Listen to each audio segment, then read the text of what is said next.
साथियों, जैसा कि आप समझते हैं, चौधरी जयप्रकाश जी हमारे बीच में 3 बार सांसद पहले भी रह चुके हैं, हमारे 2 बार विधायक रह चुके हैं। इन्होंने जिस प्रकार से काम करवाए हैं और जनता का दिल जीतने की कोशिश की है। साथियों, आज पूरा लोकसभा क्षेत्र चौधरी जयप्रकाश जी के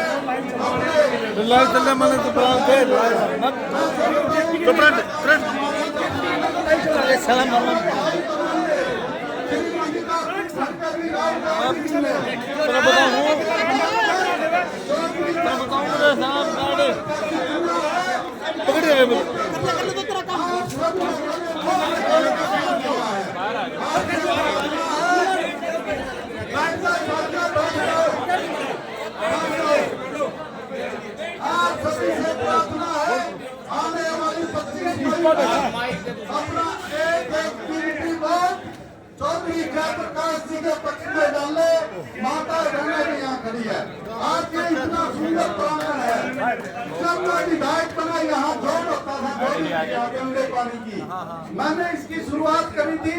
पहले ये मिट्टी बर्फ करवाई, 4 दीवारी निकलवाई, नाला निकलवाया। आज बड़ी सुंदर बाबा साहब अम्बेडकर का स्टैचू लगा हुआ। हमारे साथ में आम आदमी पार्टी के साथी भी मंजीत जी है, रमेश जी है, तमाम साथी स्टेटमेंट सारंग जी है, तेजवीर जी है और जितने भी नेतागण, बांबर लितानी जी हमारे हल्का प्रधान, सभी साथी आए। सबका मैं धन्यवाद करता हूँ। पूरे हल्के से आए हुए साथी है, मैं सबका नाम नहीं ले सकता। साथियों, सबका स्वागत मान लेना। जिस प्रकार से चौधरी जयप्रकाश जी ने भाई 3 बार MP रहते हुए आपके काम किए, 1 बार विधायक रहते हुए आपके काम किए। साथियों, उन सब चीजों को देखते हुए हमारे हाईकमान ने चौधरी जयप्रकाश जी के नाम पे वोट लगाने का काम किया। आज मैं आपसे प्रार्थना करता हूँ, आने वाले 25 मई को हमारी भाषण फिर बाद में देंगे। आज तो सिर्फ अभी वोट की अपील करेंगे आप लोगों से। 25 मई को अपना एक कीमती वोट चौधरी जयप्रकाश जी के पक्ष में, कांग्रेस पार्टी के पक्ष में डाले और राहुल गांधी जी, मल्लिकार्जुन खड़गे जी का हाथ मजबूत करे ताकि हमारी केंद्र की भी सरकार बने और भाई हमारी सरकार भी दिल्ली का विधानसभा बता जाए। जैसे ये चुनाव होगा, गल्ला विधानसभा का चुनाव आएगा। साथियों, उस तैयारी में भी रही हो और अगले मुख्यमंत्री हमारे लोकप्रिय किसान नेता, मजदूरों के नेता चौधरी जयप्रकाश जी को आपके बीच में प्रत्याशी बना कर भेजा, तो उनके उस पर वोट लगाने का काम करना। आने वाली 25 मई को अपना एक कीमती वोट जयप्रकाश जी के मतदान करके इनको विजय बनाए। बहुत बहुत धन्यवाद। जय हिंद। जी को पगड़ी समान करेंगे। वो सारे के दोनों पगड़ी लेके आ जाओ भाई, जो अपने पूरे विधायक जी और इंडिया लोकसभा के अपने उम्मीदवार जयप्रकाश देवकी जी को जो पगड़ी सम्मान करेंगे, वो सारे साथी आ जाए। साथियों, जो बाबा साहब अम्बेडकर ने हमें संविधान दिया था, ये बीजेपी की सरकार उस संविधान को खत्म करना चाहती है। हमारे यहाँ दलित साथी है चौधरी जयप्रकाश जी।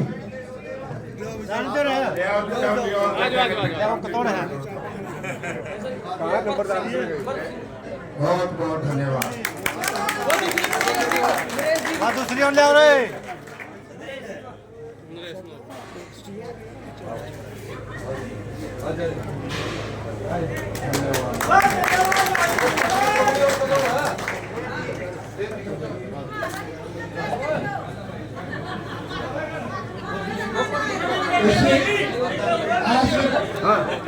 सुनो मेरी बात,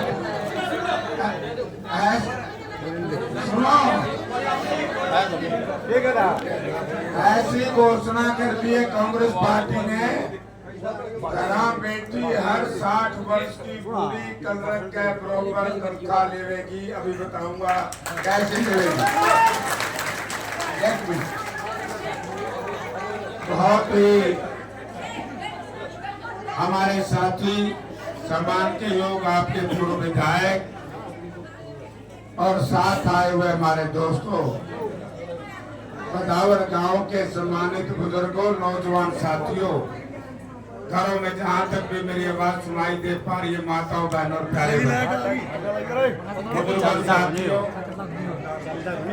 धन्यवाद।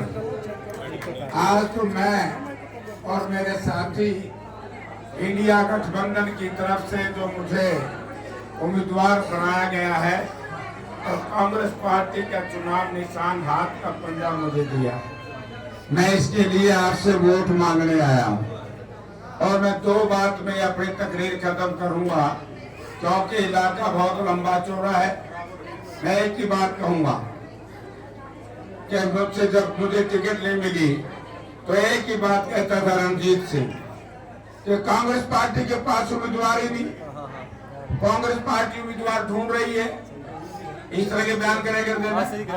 अरे एक ऐसा सूत बैठा, वो मेरी वजह से नहीं बैठा, वो आप जो लोग हैं, आप लोगों की एक आवाज गई दिल्ली में। दिल्ली के शीर्ष नेतृत्व और दूसरे नेता कहते थे कि जेपी क्या हो गया, हर 15 मिनट में एक टेलीफोन आ जाता है, जेपी को टिकट दो। ये टिकट आप लोगों की है, उकलाना विधानसभा, बुरवा विधानसभा, हिसार भाई जेपी भाई, भाई जेपी भाई, ये टिकट दी गई। रात को 11 बजे, मुझे नहीं मालूम था, एकदम टेलीफोन आया कि जयप्रकाश जी आपको टिकट होगी मुबारक हो। अरे मैंने बेरा कौन बैठा, बोला होगी। 11 बजे के बाद सारी रात मैं तो यूं नहीं सोया खुशी में, और रणजीत सिंह यूं नहीं सोया, परेशान हो गया कि फंस गया जे टिकट कर लिया। उस दिन से लेकर के आज तक तरह तरह के हमारे खिलाफ दुष्प्रचार करने का प्रयास है। आज हम 2 बात लेकर के आपके दरबार में आए। बाबा साहब भीमराव अंबेडकर की स्टैच्यू, उनका ये इलाका, ये भवन, ये तो सब साथियों ने बता दिया कि कब बना, कैसे बना, क्या। लेकिन बुजुर्गों और साथियों, आज भारत में संविधान बनाने के लिए हमारे हजारों पूर्वजों ने हंसते हंसते फांसी के फंदा चुम्बा था।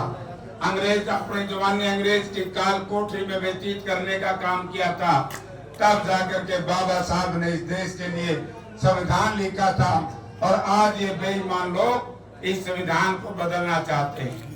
2 अप्रैल 2018 को इस देश का दलित का बच्चा, इस देश का दलित कूड़ा सड़कों पर नहीं आता तो आज भारतवर्ष का संविधान बदल दिया गया होता। यदि इस देश का किसान सड़कों पर न आता, इस देश की किसानी खत्म कर दी गई होती। यदि इस देश की खिलाड़ी, हमारी छोटी छोटी बेटियां, जिन्होंने हरियाणा प्रदेश का नाम पूरी दुनिया में रोशन किया, किस तरीके से उनके साथ दरिंदगी करने का प्रयास किया गया, और वो भी कहां पर, वो भी गृह मंत्री की नाक के नीचे वो बेटियां लगातार अपनी इज्जत की सुरक्षा की गुहार लगाती रही। लेकिन इस जालिम भाजपा सरकार ने हमारी बेटियों को अपमान दिया, सम्मान नहीं दिया। इसी तरीके से जनप्रतिनिधि भाई सरपंच गांव का को होगा हुआ और को उन्हें पूछ लियो किसी की सेवा करे भाई। ये आशा वर्कर, आंगनबाड़ी वर्कर, छोटे छोटे बच्चों को लेकर के जनवरी के महीने में अपनी मांग बनवाने के लिए पंचकूला में जा रही थी। किस तरह इस बेईमान सरकार ने जनवरी के महीने में उनके बच्चों के ऊपर पानी की बौछार कर करके उनको बीमार करवाने का काम किया। हमारे सरकारी कर्मचारी भाई ओपीएससी बहाली को लेकर आंदोलन करते हैं तो लाठियों को पिटवाने का काम करते हैं। तो साथियों, आज प्रजातंत्र खतरे में है। हमारी लड़ाई 2 बात को लेकर के है।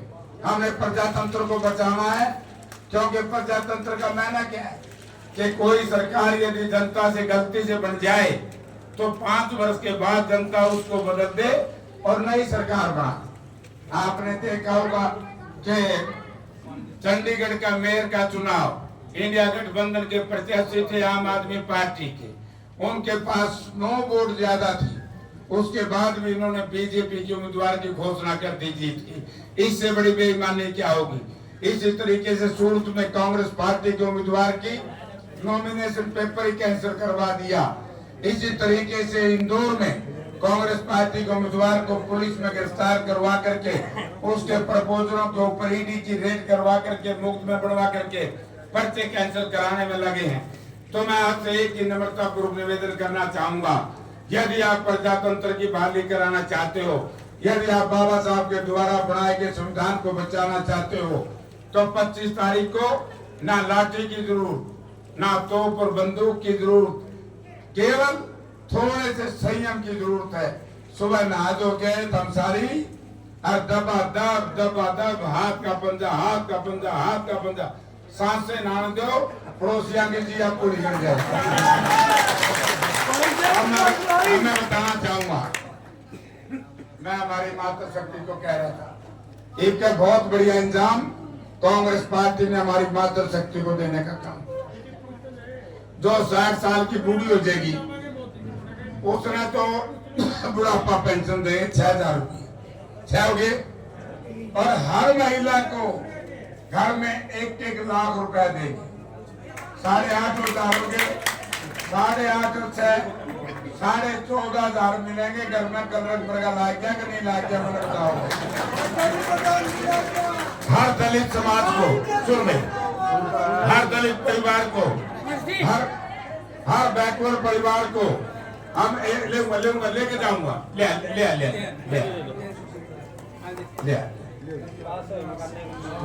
धन्यवाद। हर बैकवर्ड और हर दलित को 100 गज के प्लाट में 2 कमरे का मकान बना करके देंगे। जो हमने पहले किया था वो सारी योजनाएं इन बेईमानों ने बंद कर दी। तीसरा, हम हर घर में 300 यूनिट बिजली खरीदेंगे। ये बिजली रंजीत के बिजली वाले रात को रेड करते हमले जाऊं तक पंडा छुटवा देंगे। 500 रुपए का सिलेंडर देंगे। 2 लाख बेरोजगार नौजवान बच्चों को पक्की नौकरी देंगे, कौशल पे नहीं, सरकारी नौकरी देंगे। और सबसे बड़ा काम जिसको हासिल करने के लिए हमारे 730 किसान शहीद हुए थे, किसानों की मांग थी और हमारा अधिवेशन था से 1.5 वर्ष पहले छत्तीसगढ़ के रायपुर में। चौधरी भूपेंद्र सिंह हुड्डा उस कमेटी के चेयरमैन थे। तो उस दिन एक हमने रेजुलेशन पास किया था कि जैसे इंडिया गठबंधन की का सरकार आएगी हम किसान को एमएसपी देंगे। एमएसपी का मतलब C2 प्लस 50% प्रॉफिट। जो किसानों की मांग थी वो लागू करेंगे और जो उसको नहीं मानेगा हम उसको कानून की गारंटी करके जो उससे नीचे खरीदेगा उसको सजा का प्रावधान करेंगे। तो इस तरह की व्यवस्था हम आपकी करेंगे। हमारे सरकारी कर्मचारियों की सोच है वो अडानी के शिकंजे में कलच में फंस गए तो उनकी भी